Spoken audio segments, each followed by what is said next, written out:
Yo, j'espère que vous allez bien. Après une semaine de pause, on entre enfin dans ce qui semble être la dernière partie de la guerre de Nigashima, avec la fin du combat entre Luffy et Kaido. Alors l'affrontement des deux prétendants au titre de roi des pirates n'est pas encore terminé, le Yonko va très certainement se relever, mais les prochains chapitres seront sûrement centrés dessus.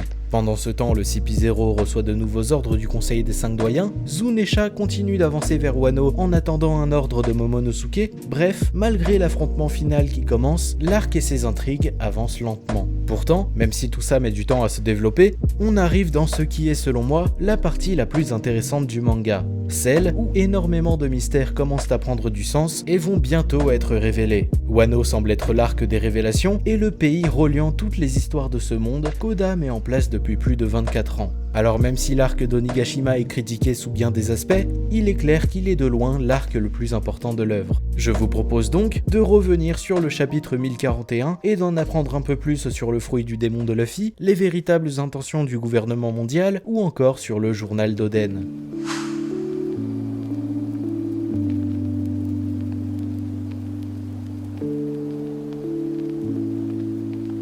Le chapitre commence là où s'est arrêté le précédent. Souvenez-vous, Momonosuke a réussi à stopper et faire reculer Onigashima. Il entend la voix de Zunesha, il retrouve Yamato et lui confie ce qu'il vient d'entendre. C'est exactement à ce moment-là que le chapitre 1041 commence. On a un très rapide flashback de ce qu'il s'est passé et on sait que Zunesha attend les ordres de Momonosuke pour pouvoir commencer à se battre. Si on ne connaît toujours pas sa réelle histoire ou même ses liens avec Joy Boy, on se doute que l'éléphant va jouer un rôle très important dans la suite de la bataille. Mais pour l'instant, Momonosuke ne sait pas ce qu'il doit faire. Le futur shogun fait part de ses doutes à la princesse Daemon quant à la réelle volonté de son père. Qu'est-ce qui a tant fait rire Roger et son équipage en arrivant sur Loftail ? Pourquoi avoir arraché les pages les plus importantes de son carnet? Mais surtout, est-ce qu'après 20 ans, l'ouverture des frontières qui impliquerait la mise en danger de ses habitants est réellement nécessaire? Aucune de ces questions n'a de réponse. Les écrits d'Oden, quant à eux, n'existent sûrement plus. Cependant, tout semble lié à la découverte qui a fait de Roger la légende qu'il est aujourd'hui.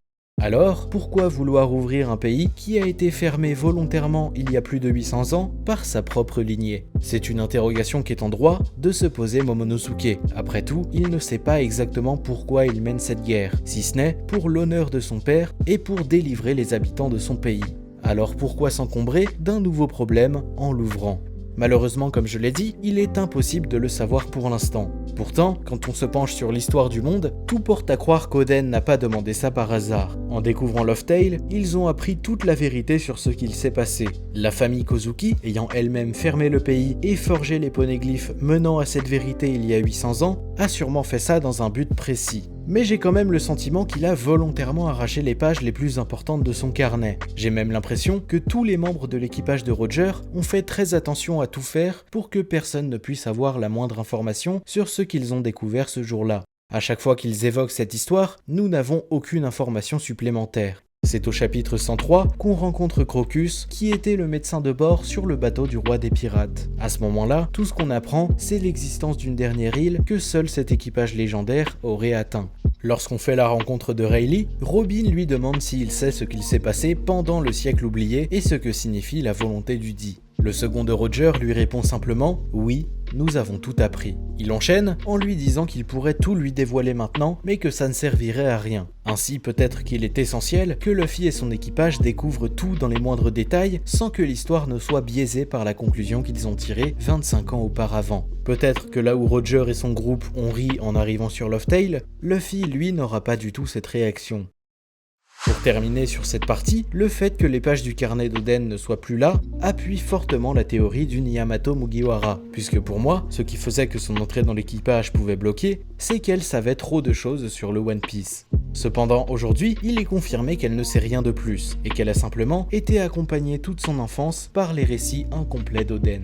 Le chapitre continue sur la victoire de Reizo face à Fukuro Kuju. Le combat le plus intéressant de One Piece est maintenant terminé et aura duré près de 32 chapitres. Plus sérieusement, j'ai eu un peu de mal à vraiment suivre ce combat. Il a été vraiment long et pas aussi intéressant que ce que j'aurais voulu voir. Il se termine avec Reizo qui peut enfin bouger et Jinbei qui éteint les flammes qui brûlent son corps. On passe désormais sur Orochi qui attend son ninja pour quitter le château. Il est toujours aux côtés de Komurasaki qui porte toujours son masque et qui continue de jouer de la musique. Elle en profite pour lui dire la vérité. Elle ne l'a jamais aimé et est en réalité la fille d'Oden Kozuki. Elle lui avoue que si elle cache son visage, c'est pour ne pas montrer qu'elle est incapable de sourire en jouant la chanson qui est à la fois la préférée du tyran ainsi que celle de son père. Mais alors que Orochi se fait peu à peu écraser par les débris du château qui s'effondrent, il se rend compte qu'il ne peut plus se transformer pour se délivrer. Iori lui apprend qu'elle en a profité pour utiliser un clou en granit marin afin qu'il ne puisse plus jamais partir et mourir sous les débris du château. Ce n'est pas dit aussi explicitement, mais c'est bel et bien son intention. Si lui couper la tête n'a pas suffi à le tuer, l'empêcher à tout jamais de s'échapper et de se relever est sans doute la meilleure solution pour se débarrasser de lui. On retourne maintenant au sous-sol du château. Souvenez-vous, au chapitre 1038, le CP0 et Izo s'étaient croisés. Leiji Zero voulait le laisser partir et faire comme s'il ne l'avait pas vu malgré son passé aux côtés des pirates de Barbe Blanche pour se concentrer sur la capture de Robin.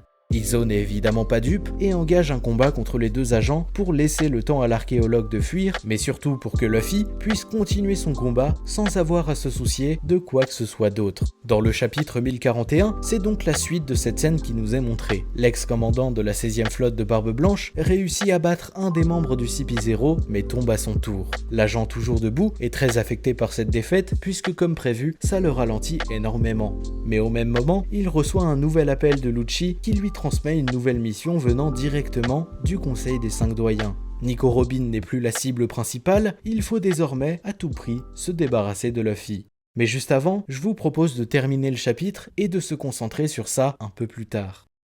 On voit maintenant ce qu'il se passe sur le reste de l'île. Usopp et Hamlet ont pu récupérer le corps de Kiku et Kinemon pour les porter hors du château qui s'effondre peu à peu. Marco soigne Iimaru et Komachiyo aux côtés de Tama et Nami. Franky retrouve Zoro totalement inconscient, qui, rappelez-vous, se trouvait face à la mort au chapitre 1038. Malheureusement, on ne la voit pas dans ce chapitre, mais selon moi, ça veut dire plusieurs choses. Soit Zoro est mort et elle est partie, soit il est encore coincé avec elle dans une sorte de monde parallèle. Et selon moi, il ne peut pas mourir comme ça. Quand j'ai lu le chapitre 1038, j'aimais beaucoup l'idée d'une faucheuse. Je me disais que ça pourrait faire entrer Brook en scène, qui n'a pas encore eu de véritable combat sur Onigashima. Son fruit du démon lui donne un accès direct à l'au-delà, et je trouverais ça trop cool qu'il sauve Zoro en affrontant la mort elle-même. On pourrait en apprendre plus sur ses pouvoirs, et ça donnerait un tout autre sens au contrôle qu'il a des âmes. On retourne maintenant sur le toit où Kaido apprend la défaite de Big Mom.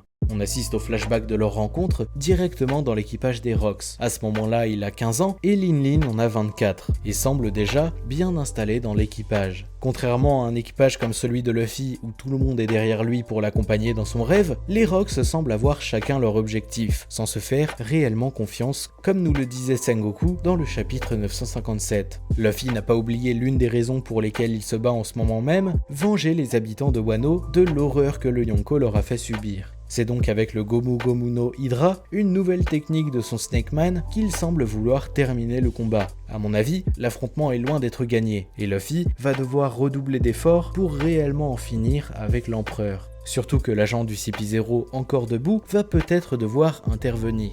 Et évidemment, ce serait trop simple si le combat se finissait maintenant. La tâche que lui a donnée le Gorosei est extrêmement difficile, voire quasiment impossible. Intervenir dans un combat où les deux adversaires ont un honneur que nul ne saurait briser serait littéralement signer son arrêt de mort. Donc pour revenir au nouvel ordre du gouvernement, il y a certaines questions à se poser. Pourquoi ils veulent tout à coup changer de cible, mais surtout, pourquoi vouloir le faire immédiatement ? Il serait beaucoup plus simple d'attendre la fin de leur affrontement et d'en terminer une fois qu'il ne peut plus bouger. Le gouvernement a une réelle intention derrière cette élimination, mais laquelle ? Est-ce que ça a un rapport avec le fruit qu'ils ont mentionné au chapitre 1037 ? Personnellement, c'est à ça que j'ai pensé quand j'ai découvert le chapitre. Puis très rapidement, j'ai fait le lien avec le fruit de Luffy et à ce que nous a dit Woozoo à son propos. C'était un fruit qui était gardé par la marine et qui a été volé par Shanks. Cet événement a coûté le poste du Tobiropo ainsi que plusieurs années de prison. Donc si on part de ce principe, le pouvoir de Luffy est en réalité très spécial. Et comme nous l'ont dit les 5 doyens au chapitre 1037, il ne se serait pas éveillé depuis des siècles, et son véritable nom aurait été modifié pour l'effacer de l'histoire. Je trouve cette idée logique, puisque ça fait directement suite au mystère ouvert par Woozwoo au chapitre 1017. Mais les dernières pages du chapitre 1037 me posent problème pour cette théorie. En effet, quand on regarde la construction des planches, Oda cherche très clairement à nous faire comprendre que ce fruit est en lien avec Zunesha. Quand un réalisateur construit un film par exemple, il fait attention à chaque plan, que ce soit la construction de l'image, la lumière, mais aussi la façon dont ils vont s'enchaîner. J'imagine que dans un manga, c'est exactement la même chose. C'est avant tout l'enchaînement des cases et leur construction qui racontent l'histoire. Donc selon moi, le fait que Zunesha apparaisse au moment où le gouvernement parle de ce fruit n'est absolument pas un hasard. Et l'éléphant est très certainement lié à tout ça. Mais en quoi ? Je vais pas mentir, j'ai pas vraiment d'idée précise, mais j'ai une théorie un peu farfelue et sortie de nulle part. Zunesha aurait été maudit par les pouvoirs du Gomu Gomu no Mi il y a 800 ans. Dit comme ça peut paraître étrange, mais attendez l'explication. Si on part du principe qu'il est bel et bien lié à ce fruit puisqu'Oda sait construire un manga, ça voudrait dire que le pouvoir du caoutchouc a un éveil assez spécial qui aurait obligé l'éléphant à vivre dans ces conditions. Peut-être qu'une fois éveillé, le Gomu Gomu no Mi permettrait d'agir sur l'environnement ainsi que sur les êtres vivants, puisque quand on regarde Zunesha de plus près, on se rend bien compte que la forme de son corps n'a rien de classique. Oda l'a confirmé dans le SBS du tome 83, l'océan est bien trop profond. Il a donc des jambes surdimensionnées qui lui permettent de rester au-dessus de la surface de l'eau. Toujours dans ce SBS, l'auteur ajoute qu'il intégrera peut-être un jour cet élément dans son récit.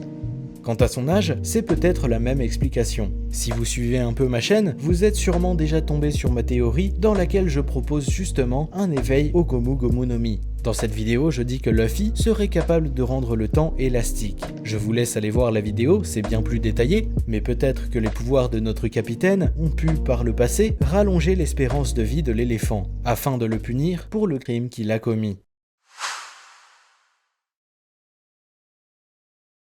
C'est la fin de la review, j'espère qu'elle vous a plu. Si c'est le cas, n'hésitez pas à mettre un pouce bleu et à le dire en commentaire. J'en fais pas très souvent et j'aimerais bien avoir vos retours pour m'améliorer et proposer quelque chose de plus en plus intéressant. Pensez à vous abonner et on se retrouve dès jeudi pour une nouvelle vidéo.